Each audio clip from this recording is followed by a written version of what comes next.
gostaria de apresentar o formulário da consulta pública, né? E nesse formulário a gente está contando também um resumo da lista de medicamentos que estão sendo ofertados e os medicamentos que não estão sendo ofertados, mas que estão sendo utilizados pelo reumatologista no tratamento da esclerose sistêmica.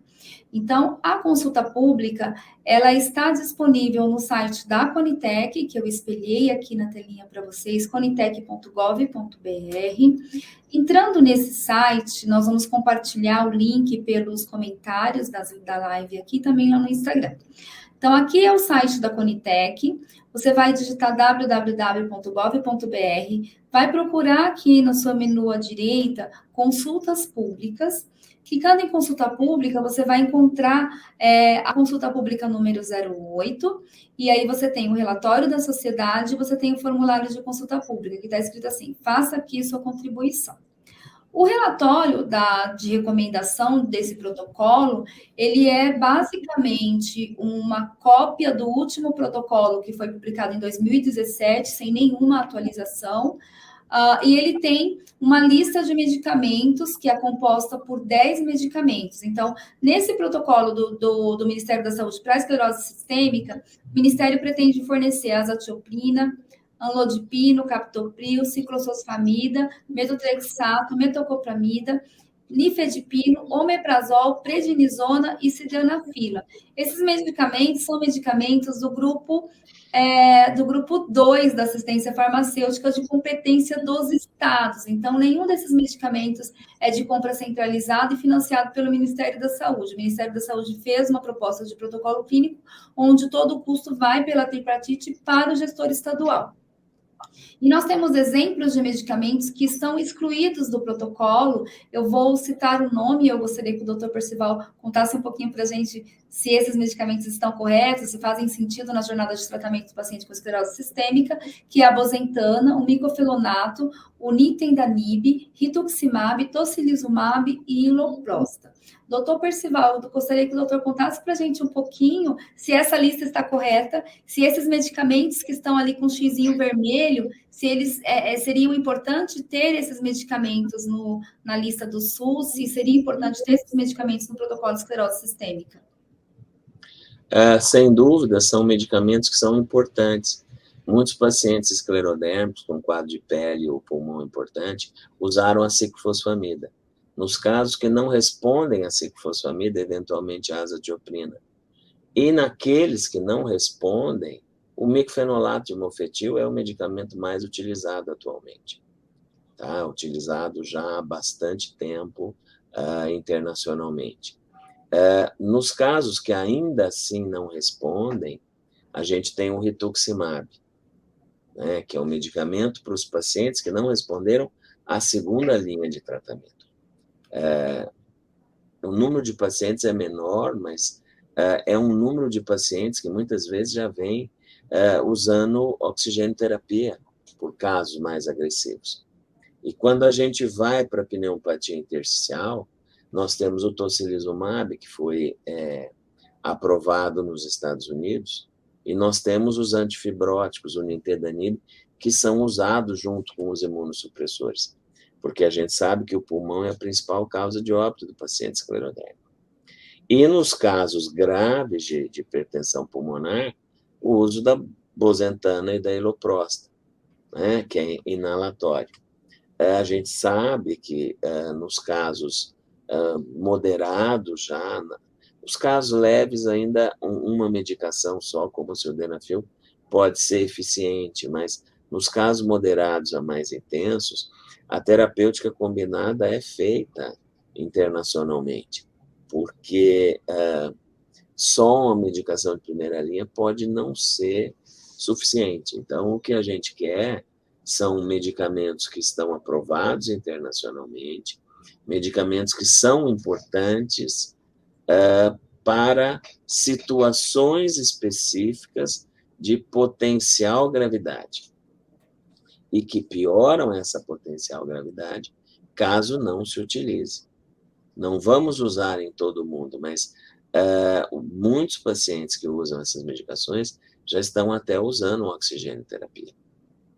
tá? E a gente sabe que se a gente não puder usar, principalmente nos pacientes mais humildes, a gente vai ter um prejuízo na qualidade de vida e na saúde extremamente importante. Então, por isso, toda essa discussão nessa live. Ninguém quer remédio caro, quer remédio necessário. O preço não é o paciente que vai usar que fez. Se o remédio é caro e eu preciso dele, a culpa não é minha dele ser caro. É claro que uma medicação cara tem que ter toda uma logística e tem que ter uma indicação adequada. Ninguém se recusa a isso, e os protocolos médicos visam uma otimização desses casos, como a gente vê muito com os biológicos que ocorrem com a artrite reumatoide e com as espondiloartrites, que mudaram a evolução da doença. Então, o que a gente quer é não mais esperar um paciente ficar muito grave para poder intervir, mas ter instrumentos que a gente possa utilizar nos pacientes que precisarem. É muito difícil se discutir preço para uma pessoa que está discutindo qualidade de vida. O preço do remédio não é o paciente que faz. E o paciente não é culpado de precisar de um medicamento caro. Medicamento caro não é para rico. Isso só serve para estética, mas não serve para a vida humana.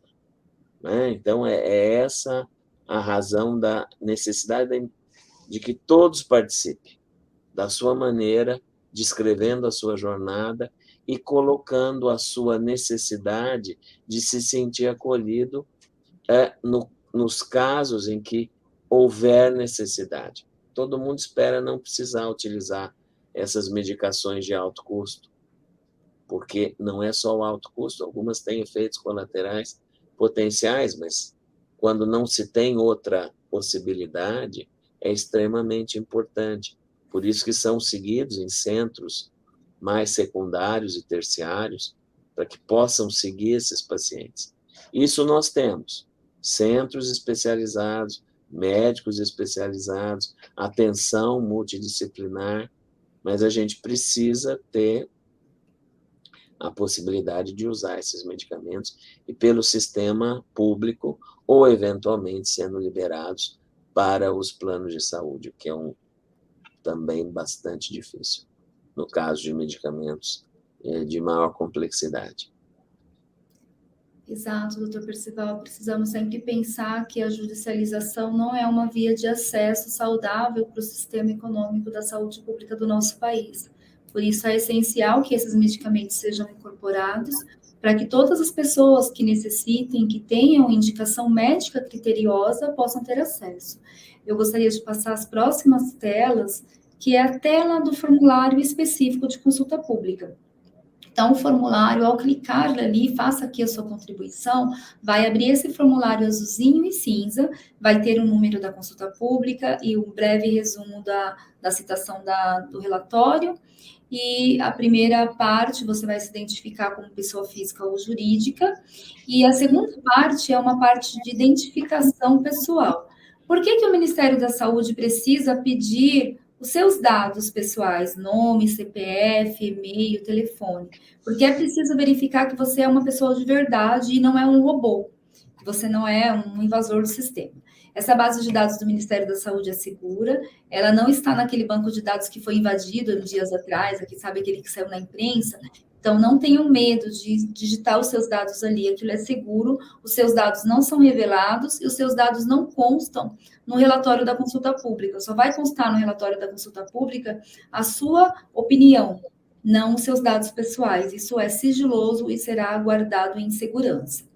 Então, você preenche da pergunta número 2 até a pergunta número 15, são identificação de quem é você, de como você ficou sabendo da consulta pública.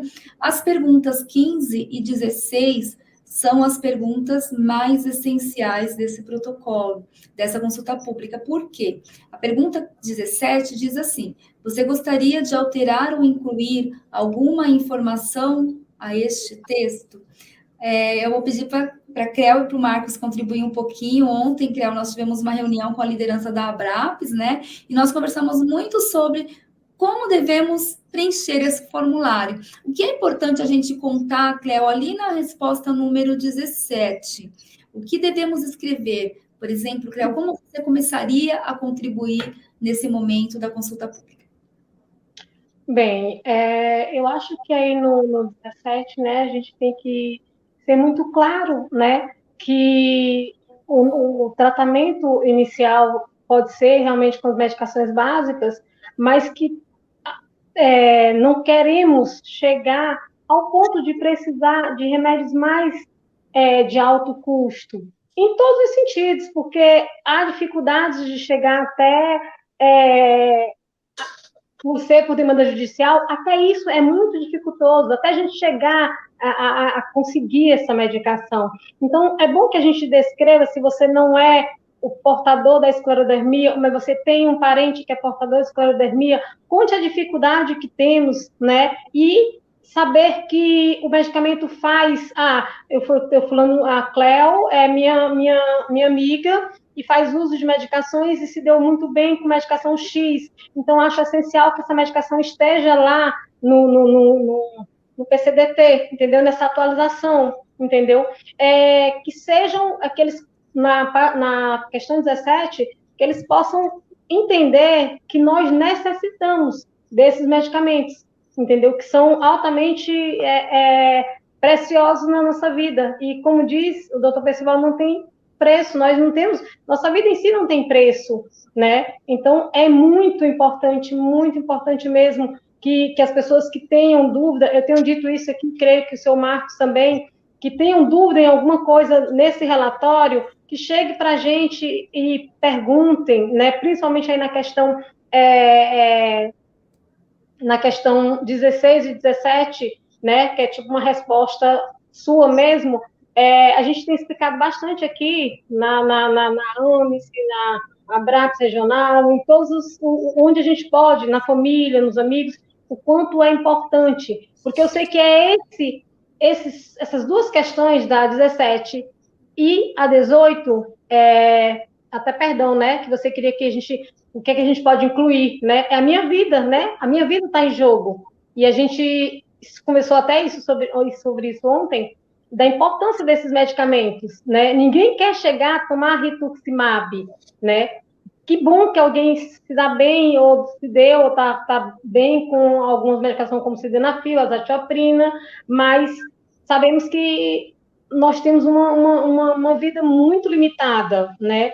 E tenho certeza que quem passa pela situação que a gente passa, não quer ver esses medicamentos fora da lista, né, dos pacientes esclerodérmicos, né? Então, assim, existe uma grande necessidade. A gente tem aqui divulgado bastante nessa questão 17, né, porque a gente precisa incluir esses medicamentos, né? Precisa incluir a importância da nossa vida, entendeu? Tanto dos pacientes como dos cuidadores também, que sofrem bastante, né? Os cuidadores também sofrem, porque às vezes a gente não tem nem condição de ir numa farmácia de alto custo e é o cuidador que vai, né? Então, seria importante relatar a importância desses medicamentos, né? Atualizados, para que todo mundo venha ter um acesso, né? E aqui no Nordeste, como o seu Marcos disse, nada é fácil, né, seu Marcos? Tudo é muito difícil. A gente luta diariamente para estar divulgando e estamos correndo contra o tempo. E eu peço mesmo aqui a todo o meu Piauí, amado, que se tiver dúvida, eu já passei para vários contatos, vários grupos, e podem me procurar, que eu estou aqui à disposição para responder ou para ajudar. Até se quiser fazer uma filinha aqui em casa para a gente responder esse questionário, eu vou estar aqui à disposição para que a gente possa ver esses medicamentos nem de volta, né? Atualizados e o Bonzentano de volta que saiu. Eu creio que seja mais ou menos isso. E assim, deixa a gente feliz, gente. A gente está assim meio inseguro, todo mundo está muito inseguro, né? com essa atualização agora, que como a gente viu, nada mudou.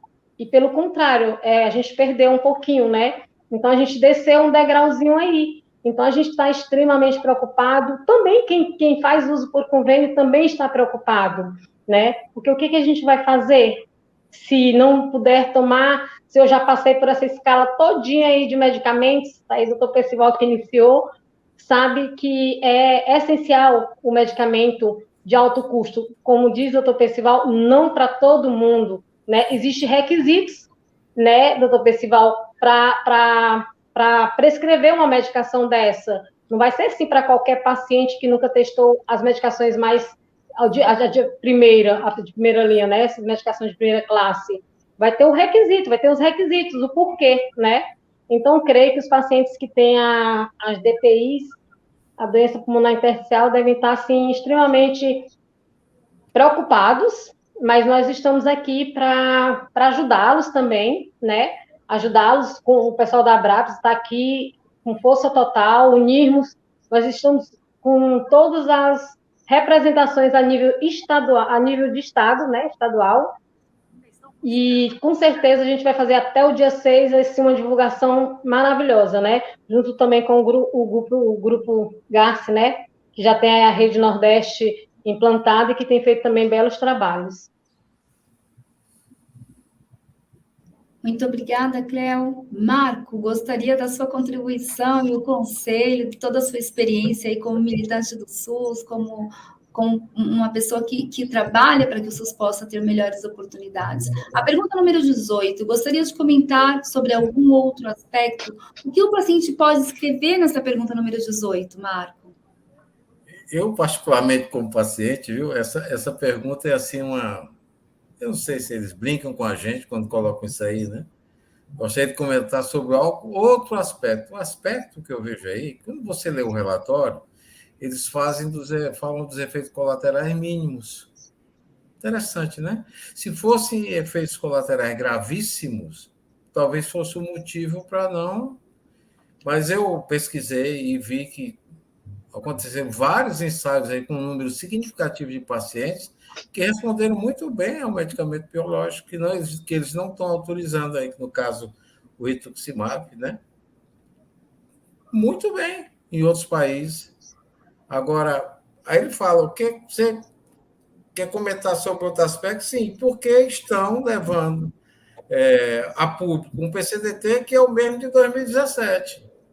Eu só queria que me explicassem isso.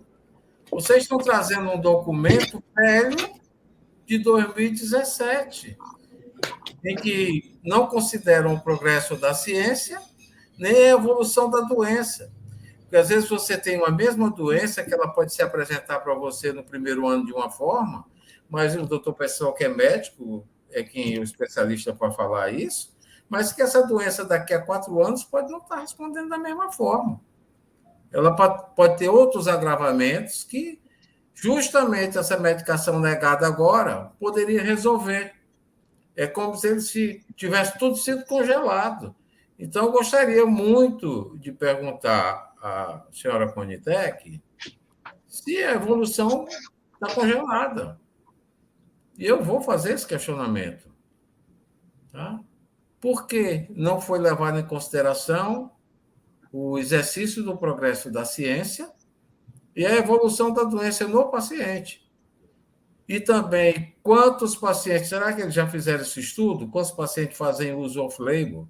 E quantos pacientes estão judicializados tomando essa medicação? Quanto representa isso no cofre da saúde? Porque para o Ministério da Saúde, para eles, é muito fácil transferir essa despesa para o Estado. É como se dissesse assim, ó, toma que o filho é teu. Não é assim. O filho é nosso. Né? É responsabilidade da União, não é só do Estado. Então, eu gostaria muito de... Eu vou acrescentar isso. Né? É o aspecto ciência e o aspecto humano. O paciente que não respondeu aos tratamentos iniciais, ele está condenado a não ter saúde, a não ter qualidade de vida, ou eventualmente morrer porque não teve um agravamento da doença, uma doença que atinge o pulmão. E aí, como é que fica? Ah, o cara morreu porque não foi aprovado o uso do medicamento do SUS. Ah, o cara morreu porque ele era um coitado, ele não tinha conhecimento, não tinha acesso a um advogado, não tinha acesso a judicializar a medicação e morreu porque não sabia como fazer. Isso não é justo. Não é justo. E a gente vai. A coisa que eu peço muito, eu não sei se nós estamos perto de terminar, eu já recebi mensagens aqui da Abrace, do GARPB, do GARP, do pessoal de Ilhéus. Gente, já vocês contactaram e estão mandando mensagem, mobilizem os pacientes, os familiares, a população. Não precisa ter esclerose. Não precisa ser gente para lutar pelo outro. Olhar para o paciente com amor, com carinho. O doutor Percival falou uma palavra que é fundamental na saúde hoje, acolhimento. Os pacientes estão precisando disso, de tratamento humanizado.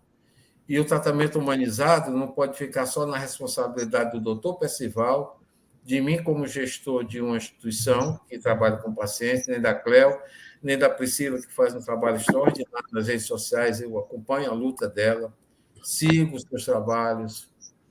Eu sei que não é fácil. Quantas portas que a gente bate e não se abrem.